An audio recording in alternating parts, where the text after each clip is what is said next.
नमस्कार, आप देख रहे हैं आवाज एमपीसी और आपके साथ मैं हूं विपिन भाट। आज से आरबीआई की मॉनेटरी पॉलिसी कमेटी की बैठक शुरू हो गई है। शुक्रवार को आरबीआई पॉलिसी का ऐलान होना है। महंगाई में नरमी और जीडीपी के आंकड़ों को देखते हुए बाजार को पॉलिसी में रेट की कटौती की उम्मीदें हैं। रिजर्व बैंक लगातार तीसरी बार रेट कट का तोहफा दे सकता है। अब सवाल यह है कि आरबीआई दरों में कितनी कटौती करेगा। टैरिफ संकट के दौर में आरबीआई का फोकस कहां होगा, इन सवालों पर आज हम एमपीसी में खास चर्चा करने जा रहे हैं और हमारे साथ शामिल हो रहे हैं कुछ खास मेहमान। कार्यक्रम में शामिल हो रहे हैं डीएसपी फाइनेंस के वाइस चेयरमैन और सीईओ जयेश मेहता साहब, बैंक ऑफ बड़ौदा के चीफ इकोनॉमिस्ट मदन सबनवीस जी और क्रिसिल के सीनियर डायरेक्टर और chief economist DK Joshi ji. आप सभी का बहुत बहुत स्वागत है। तो देखिए, उम्मीद तो सबको यही है कि इस बार भी रेट कट होना है। कितना होना है उसके लिए भी एक तरह का सबके मन में एक विचार है। लेकिन अब मैं आप तीनों से इंडिविजुअली जानना चाहूँगा। डीके जोशी साहब, आपसे शुरुआत करता हूँ, फिर इकोनॉमी के अलग अलग फैक्टर्स की भी बात करेंगे। लेकिन अभी तो सीधा प्रश्न यही कि क्या इस बार की एमपीसी के अंदर रेट कट आ रहा है, और आ रहा है तो आपकी उम्मीद कितने रेट कट की है? ये हमारा मानना ये है कि रेट कट अवश्य आ रहा है और वो 25 बेसिस पॉइंट होगा। और उसका कारण ये है कि एक तो महंगाई की दर काबू में है और साथ में ग्रोथ का जो आंकड़ा आया है वो एक ड्यूरेबल 6.5% का आंकड़ा है, क्योंकि अब इसके बाद रिवीजन जो जीडीपी में है वो अगले साल ही होगी। तो ग्रोथ लगभग ट्रेंड के आसपास है और महंगाई की दर जरूरत से ज्यादा, मतलब जितनी एक्सपेक्टेशन थी उससे ज्यादा नीचे आ गई है। तो इस स्थिति में रेट कट तो बनता ही है और इसके बाद हम मानते हैं कि एक और रेट कट भी आएगा। चलिए, तो इस बार तो आ रहा है और जोशी जी ने अभी से बता दिया है कि एक और रेट कट की उम्मीद की जा सकती है। तो रेट कट होने जा रहा है, 25 बेसिस पॉइंट एक्सपेक्टेड है। और आगे के लिए और बात करेंगे कि क्या सिलसिला आगे भी रहेगा। फिर भी उन्होंने प्रेडिक्शन दिया कि आगे भी इसकी उम्मीद वो लगा के रखेंगे। मदन साहब, आपका क्या व्यू रहने वाला है? जी, मैं भी एग्री करूंगा कि इस बार भी 25 बेसिस पॉइंट्स कट होगा और टर्मिनल पॉइंट शायद 5.5% होगा इस रेट साइकिल में। लेकिन आइडियली अगर मुझे डिसीजन लेना है, I would have preferred to pause, the reason being that जैसे कि आपने बोला कि ये टैरिफ का भी जो भी सिलसिला है, जिस प्रकार से वो चलेगा, will get to know of it in July. और अभी तो जो बारिश है, मानसून का अराइवल तो it has been on time, लेकिन उसका प्रोग्रेस भी हम देख सकते हैं कि अगर वो इवनली डिस्ट्रीब्यूटेड है तो ideally I would prefer to wait till August before we take a rate decision. लेकिन अगर हम देखेंगे कि जो भी स्टेप्स आरबीआई ने लिया है फरवरी से, जैसे कि 2 रेट कट अभी तक किया है, और जो भी लिक्विडिटी का इशू था उसका उसने फुल्ली टैकल किया है। We have these own open market operations, VRR, buyback. So वही इंडिकेशन मिल रहा है कि इट्स मोर और less a foregone conclusion that there will be a rate cut of 25 basis points again. So चलिए, I would tend to think that we'll have maybe another cut after this and we will end at 5.5% for the year. ठीक है जी। तो यहाँ पर भी मदन जी का भी वही कहना है, 25 बेसिस पॉइंट आ रहा है और इसके बाद भी एक रेट कट हम और उम्मीद कर सकते हैं। जयेश सर, क्या आपका व्यू हमारे दोनों इकोनॉमिस्ट के व्यू से कुछ अलग है, या आप भी उम्मीद कर रहे हैं? आना तो है ही, लेकिन मेरा पूछने का मतलब है कि क्या कुछ और ज़्यादा उम्मीदें? नहीं नहीं, मतलब 25 बेस पॉइंट अभी एंड 25 बेस पॉइंट नेक्स्ट पॉलिसी में। So definitely both are expected. Of course I think tariff का, यस, अदर पीपल, कल ही किसी को मैं मिला था, so other Southeast Asian countries, they are a little bit concerned and all that. I think हमको ज्यादा impact नहीं आएगा, and in fact if you look at it from an inflation perspective, we will have a tailwind on tariff, because अगर US का tariff ज्यादा है और या तो इंपोर्ट रिस्ट्रिक्शन है, तो बाकी सब चीज में भी थोड़ा डंपिंग काइंड ऑफ थिंग आ जाएगा। तो इन्फ्लेशन बहुत ही कंफर्टेबल है and monsoon is also very comfortable. So I think we are in a good, very very good spot from a macro India perspective. चलिए, तो यहाँ पर हमारे तीनों ही इकोनॉमिस्ट कह रहे हैं एक सुर में कि रेट कट होना है, बिल्कुल तय है, और 25 बेसिस पॉइंट तो आ ही रहा है। आगे के लिए भी इतने की ही उम्मीद की जा सकती है ना। एक बड़ा सवाल डीके जोशी साहब, देखिए, महंगाई जैसे आपने भी कहा कि जितनी है उससे भी काफ़ी नीचे है, मतलब वेल अंडर कंट्रोल है। ग्रोथ को लेकर ज़रूर अभी अब जो ताज़ा जीडीपी आंकड़े और जो फिर FY26 को लेकर जो थोड़ा सा अनुमान में कटौती दिखी है वो है। तो इन सबके मद्देनज़र कुछ और हैं इकोनॉमिस्ट जो उम्मीद कर रहे हैं कि 50 बेसिस पॉइंट का भी रेट कट हो सकता है। क्या इसकी गुंजाइश आपको भी दिखती है कि ग्रोथ को थोड़ा सा और पुश करने के लिए अभी आपके पास कुछ एक चीज़ें हैं जो आपको कंफर्टेबल भी रख रही हैं, चैलेंज भी हैं, तो शायद एक थोड़ा सा सरप्राइज आ जाए? नहीं, मुझे तो उम्मीद नहीं है कि एक 50 बेसिस पॉइंट रेट कट आएगा। वो एक तरह से सिग्नल होगा कि ग्रोथ में बहुत तेजी से कमी आ रही है, जो कि अभी दिखाई नहीं दे रहा। और गवर्नमेंट के पास फिस्कल स्पेस भी अब बढ़ गई है, क्योंकि डिविडेंड उनको मिला है अच्छा, तो उस वजह से वो थोड़ा और स्पेंड कर सकते हैं। और ये उनके डेटा में भी दिखाई दे रहा है कि वो फ्रंट लोड कर रहे हैं कैपिटल स्पेंडिंग ऑलरेडी। जो अप्रैल के महीने में सेंट्रल गवर्नमेंट कैपेक्स था, वो 14% of the total full year budgeted capex था। तो क्लियरली आई थिंक ग्रोथ को सपोर्ट के लिए, और उसके साथ साथ एक और चीज जो ग्रोथ को सपोर्ट करती है, वो कच्चे तेल के दाम जो है वो नीचे चल रहे हैं। अभी ऊपर नीचे हो रहे हैं, पर ओवरऑल एक्सपेक्टेशन है कि 65 के आसपास सेटल करेंगे ऑन द एवरेज।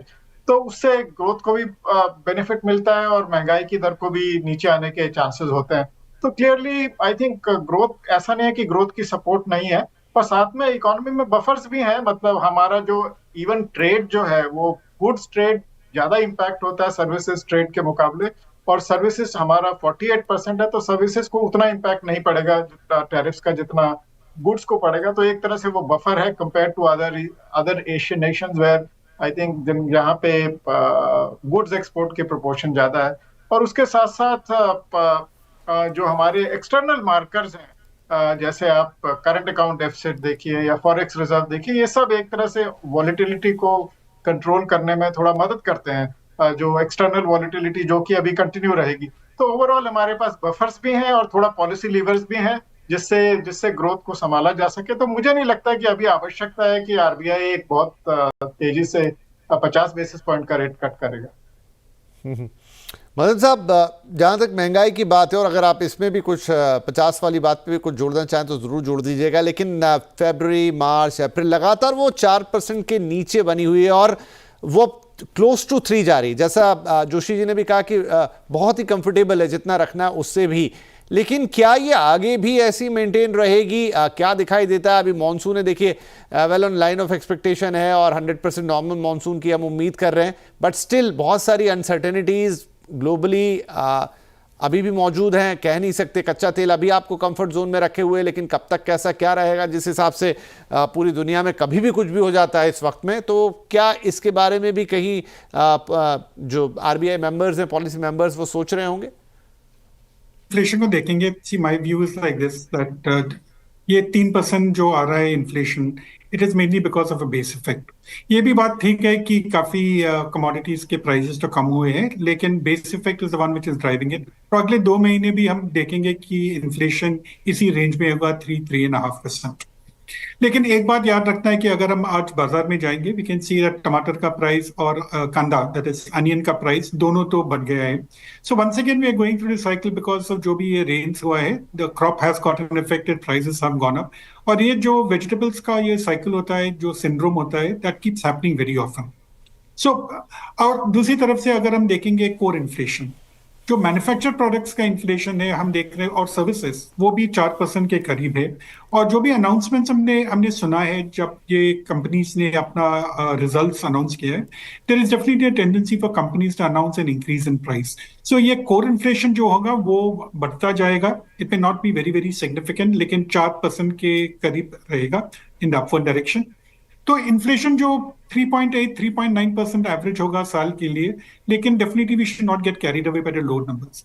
और वो दूसरे बात जो आप पूछ रहे थे कि 50 बेसिस पॉइंट्स का कट, एक बात जो याद रखना चाहिए कि बैंकिंग का एब्जॉर्प्टिव कैपेसिटी है या नहीं। क्योंकि आज हम देख रहे हैं कि जो भी EBLR है, दोस रेट्स आर बीइंग ट्रांसफर्ड, लेकिन डिपॉजिट्स पे काफी प्रॉब्लम्स है। क्योंकि अगर बैंक्स डिपॉजिट का रेट्स को कम करेंगे, they will definitely be a case of funds moving to the capital markets. और ये बात भी आरबीआई को याद रखना चाहिए whenever they are taking any aggressive action. इसलिए मेरे ख्याल में they never do 50 basis points, 25 basis points at a time. ठीक है। एक जयेश जी, एक कंसर्न है जो कि आईआईपी नंबर्स है। अगर आप देखें तो फरवरी, मार्च, अप्रैल, पिछले कुछ समय से मतलब वो 5%, फिर वहाँ से डिक्लाइन होता होता ऑलमोस्ट बिलो 3% है। क्या ये भी कहीं होगा अगर मैं ग्रोथ के पर्सपेक्टिव से बात करूं जहन में? और 50 बेसिस पॉइंट वाला आपसे भी जवाब चाहूंगा।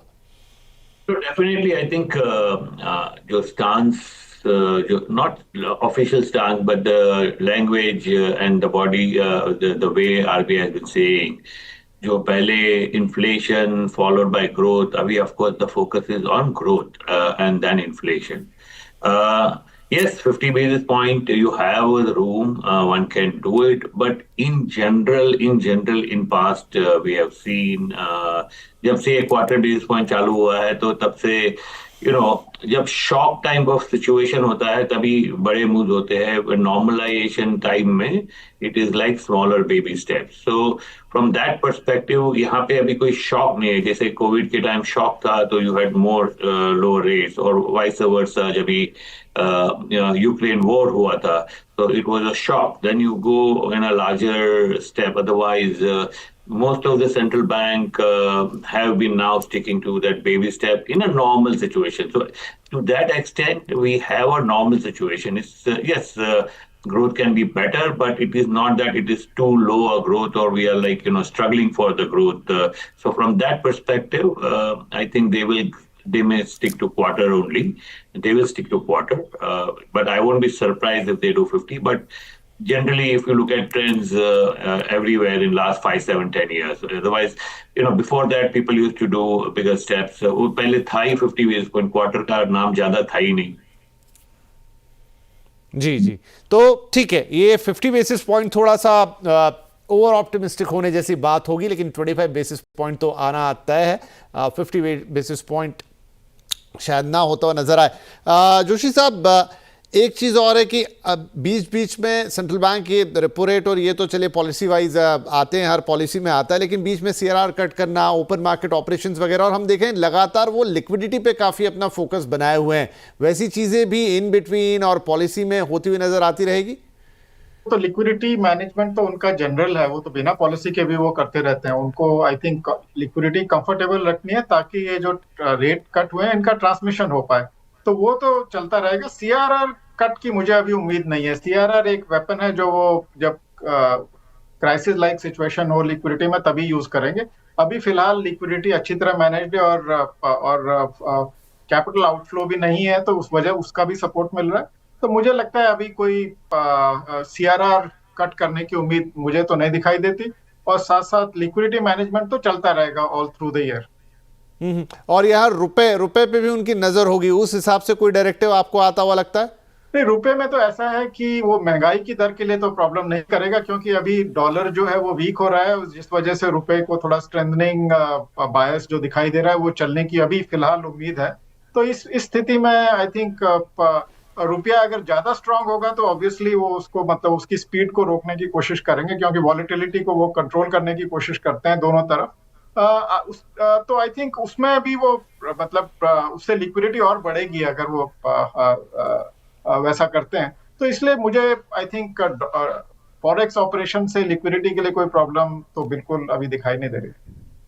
ठीक है, चलिए यहाँ पर एक छोटा ब्रेक ले लेते हैं। तो कुछ मोटी बातें तो यहाँ निकल कर आ गई कि 25 बेसिस पॉइंट का रेट कट है, 50 की उम्मीद करना थोड़ा ज़्यादा हो जाएगा, लेकिन बाकी चीज़ें इस समय सरकार के सामने, चाहे वो महंगाई हो, चाहे वो फिर ग्रोथ की बात हो, शायद एक बैलेंस्ड अप्रोच होगी यहाँ आरबीआई के लिए कि वो 25 बेसिस पॉइंट का रेट कट हमें इस बार पॉलिसी में सुनने को मिल सकता है। लेकिन आगे फोकस कहाँ होगा, किस तरीके से अपनी कमेंट्री को आरबीआई गवर्नर डिजाइन करेंगे, कहाँ ध्यान देते हुए नजर आएंगे, स्टैंस में क्या किसी प्रकार के किसी परिवर्तन की उम्मीद की जा सकती है, कुछ एक सवाल रहेंगे मन में, जिस छोटे से ब्रेक के बाद हम अपने एक्सपर्ट से पूछेंगे।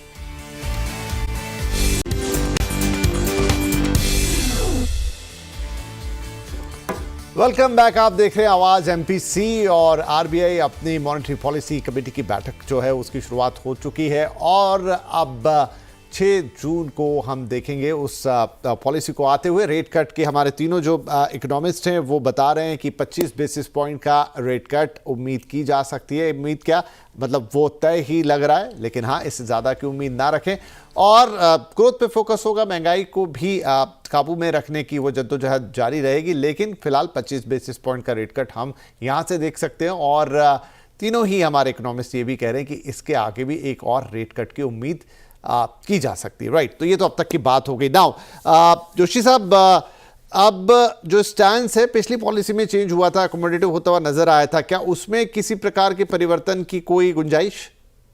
तो अकोमोडेटिव स्टांस मीन का मतलब ये है कि या तो रेट स्टेबल रहेगा या कटेगा। तो आई थिंक यही स्टांस कंटिन्यू रहेगा, और स्टांस इतनी जल्दी चेंज नहीं होता है। अभी तो हम रेट कट की बात कर रहे हैं, तो स्टांस तो जैसा है वैसा ही बना रहेगा।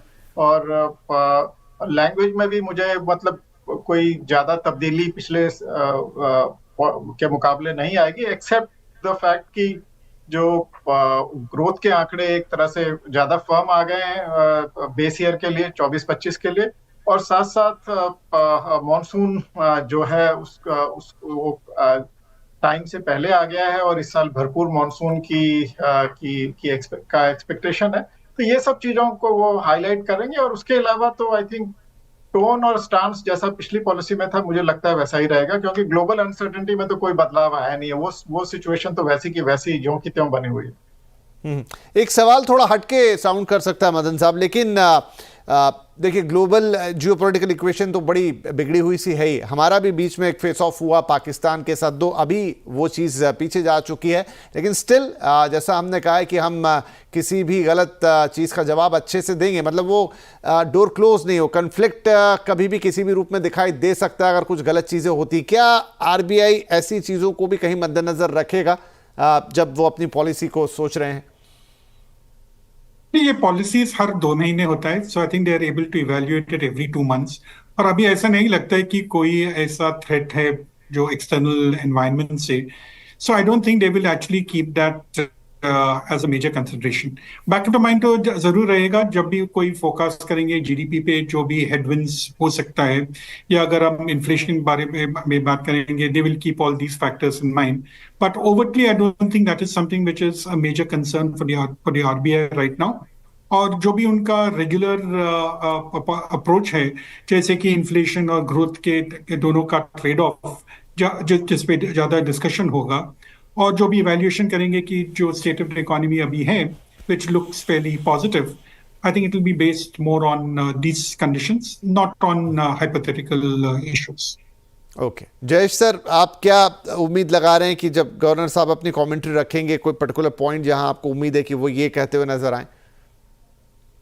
नहीं, आई थिंक मेरे ख्याल से स्टांस आपने जो पूछा था तो वो तो स्टांस अकोमोडेटिव रहेगा। तो where we are looking at interest rate cut, I think overall next 3-4 महीना, अभी जो मानसून भी ठीक लग रहा है, तो एटलीस्ट 3-4 मंथ्स का visibility is looking good unless some shock comes इन।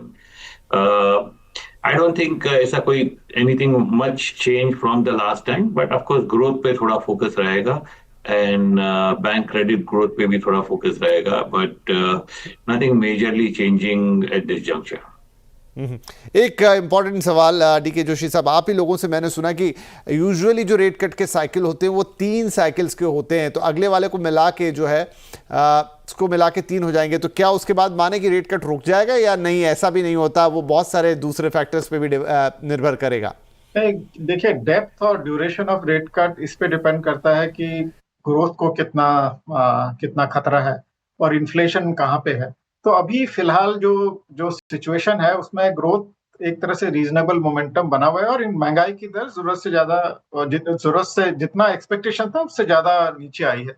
तो इस स्थिति में अभी जो रेट कट है वो एक लिमिट तक ही जाएगा, और उसके मतलब उससे ज्यादा डीप रेट कट की या साइकिल को एक्सटेंड करने की आवश्यकता मुझे तो अभी फिलहाल नहीं दिखाई दे रही है। और ये स्थिति हमारे यहाँ ही नहीं है, बाकी इमर्जिंग मार्केट्स में भी रेट कट के चांसेस इंप्रूव हो गए, क्योंकि महंगाई की दर ज्यादातर जगह पे काबू में है। तो आई थिंक ओवरऑल ये इस बार 5 रेट कट का साइकिल रहेगा, दैट 3 हो चुके हैं, 2 और की उम्मीद है। इंपॉर्टेंट था कि ये 5 रेट कट वाला साइकिल रह सकता है। मदन साहब, एक चिंता जो आरबीआई ने बीच बीच में व्यक्त की कि वो तो रेट कट कर रहे हैं, लेकिन बैंक उसको उस तरीके से पास ऑन करते हुए नहीं दिखते हैं। क्या वो कमेंट्री में भी कहीं निकल कर आएगा, कुछ हिदायत देते हुए दिखाई देंगे गवर्नर साहब? तो यही तो प्रॉब्लम है जो मैंने पहले भी बोला था अबाउट एब्जॉर्प्टिव कैपेसिटी, क्योंकि अगर ये आज का सिचुएशन देखेंगे, आरबीआई तो लिक्विडिटी तो प्रोवाइड कर रहा है, लेकिन ऐसा सिचुएशन नहीं होना चाहिए कि banks are not able to raise deposits and RBI is providing liquidity so that credit can grow. तो जो भी लिक्विडिटी, जो भी फ्रेमवर्क है आरबीआई का, जो भी उनका पॉलिसी है, वो overall deposits plus liquidity should support the overall process rather than we should not be totally dependent on it. तो इसलिए I feel that there should be a case of slow cutting in interest rates, see how banks are able to respond, क्योंकि इस particular season में we know this is the slack season जैसे, तो there is not much demand for credit. लेकिन अगस्त के बाद, अगस्त सितंबर के बाद जब क्रेडिट पिकअप करेगा तभी तो ये प्रॉब्लम महसूस होगा अगर डिपॉजिट्स पिकअप नहीं करते हैं। तो एक बात तो है कि we can all say that lower the rates, but can banks actually lower the deposit rates? क्योंकि हम देख रहे हैं कि फंड्स तो ट्रांसफर हो रहा है म्यूचुअल फंड्स और डायरेक्ट इक्विटी सेगमेंट में, और इक्विटी मार्केट काफी अच्छा कर रहा है। So therefore this is something which has to also be kept in mind by the RBI. जी, क्विकली जयेश साहब 20 सेकेंड ही रह गए अब मेरे पास, लेकिन एक चीज़ की अक्सर आरबीआई की इस पॉलिसी में कुछ कंज्यूमर सेंट्रिक चीज़ें भी आती है। जस्ट लाइक पिछली बार उन्होंने क्लैरिटी दी थी गोल्ड लोन के ऊपर, कई बार वो क्रेडिट कार्ड्स पे बोल देते हैं, कई बार बैंक्स को किसी दूसरी चीज़ के लिए थोड़ी ट्रांसपेरेंसी के लिए बोलते हैं। कुछ ऐसा जो आप उम्मीद कर रहे हैं कि आ सकता है जो सीधा कंज्यूमर से जुड़ा? तो आई थिंक जो मतलब मैं तो जो मीडिया में पढ़ रहा हूँ अभी फिलहाल थोड़े टाइम से कि बेसिकली एक्सटर्नल बेंचमार्क लोन्स के लिए ज्यादा यूज करिए, तो that focus may be there, but beyond that I don't really see on the consumer side as it is. I think what we are missing out on the loan is loan side is on the corporate side. And वो अलग capex corporate cycle that वो थोड़ा अलग है. Consumer loan growth is reasonably good, so I don't think अभी उसके लिए कुछ खास होगा. ठीक है, बहुत बहुत शुक्रिया आप तीनों का ही. तो बात साफ है कि इस बार 25 बेसिस पॉइंट को हम होता हुआ देख रहे हैं. आगे और रेट कट आएगा, ये भी बात सही है. 5 रेट कट की टोटल साइकिल हो सकती है. फिलहाल महंगाई और अन्य जो पैरामीटर्स हैं अर्थव्यवस्था के लिए, चाहे ग्रोथ हो, सब चीज़ें बैलेंस में नज़र आ रही है. कोई चेंज भी स्टैंस में होता हुआ नज़र नहीं आएगा. अब देखिए आगे क्या कोई सरप्राइज पॉलिसी में हो सकता है या on the line of expectation ये हमें आती हुई दिखाई देगी. बहुत बहुत धन्यवाद आप तीनों का ही इस कार्यक्रम में शामिल होने के लिए. नमस्कार.